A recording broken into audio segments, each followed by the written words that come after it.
Hello everyone, welcome back to the Scrap and Stamp YouTube channel. It's Jess here, and today I'm sharing a fun Winter Flurries card featuring the new to us Woodware stamps. I love that these mini sets are super affordable and go a long way. You can create full-size card fronts, gift tags, and more. As always, I'll have all the links in the description box below. Let's get started. I'm going to start by grabbing a piece of alcohol-friendly cardstock, Bristol Smooth cardstock, and off camera I created a frame using gray cardstock for my stash. For an added detail, I went ahead and stamped snowflakes to create custom pattern paper. I'm going to stamp our main image with Memento Tuxedo black ink using my Misty.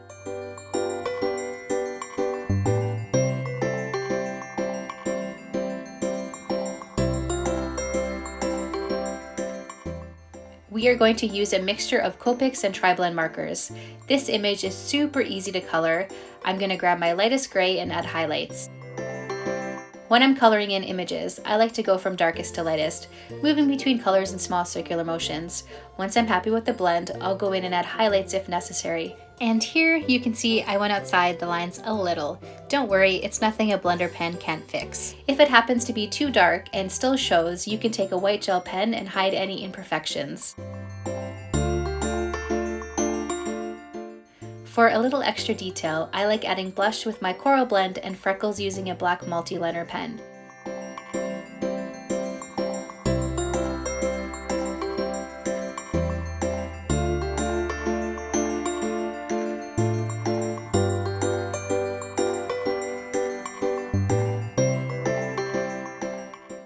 Now it's time to fussy cut. I'm gonna be honest, it's not my favorite thing, but luckily this image is super easy to cut out.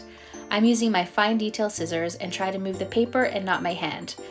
It's not perfect, but I try and stay on track. I like to leave a white border around my image, but you can also go ahead and cut right on the stamp line if you prefer that look.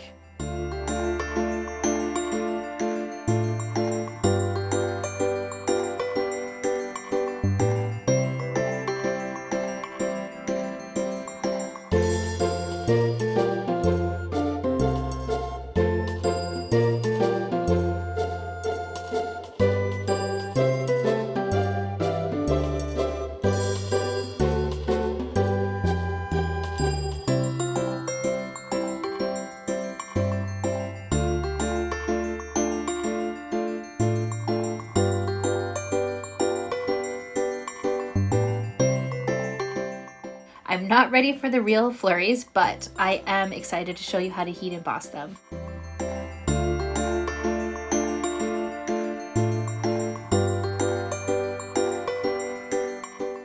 I'm going to take an A2 size stitched rectangle and treat it with my anti-static powder tool. Then I'm going to ink up the image with Versamark ink.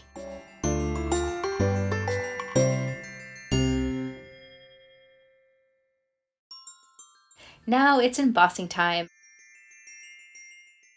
I'm going to use white embossing powder, making sure not to knock anything over. Ask me how I know. I'm going to quickly heat set the embossing powder using my heat gun. It never gets old watching it melt, and voila, we are halfway there. I love that the snowflake image kind of interlocks together so you can cover large surface areas. I'm going to go ahead and repeat the embossing process.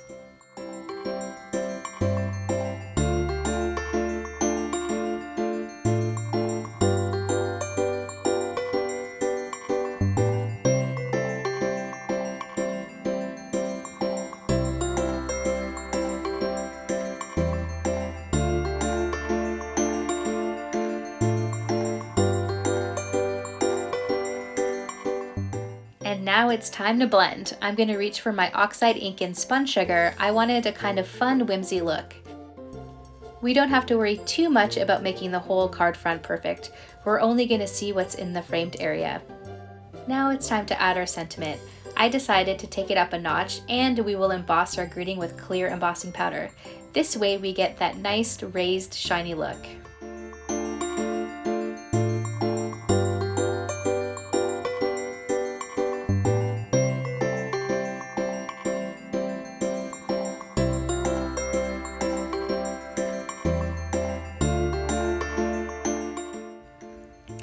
All that's left is arranging the scene, my favorite part. What's your favorite stage in the creator process? Let me know in the comments below.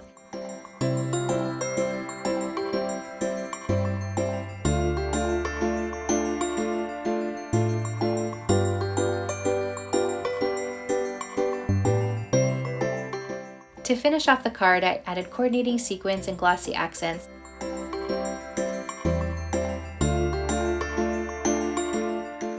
And here's our card. Thank you so much for tuning in. If you like this video, be sure to hit the like and subscribe button. Until next time.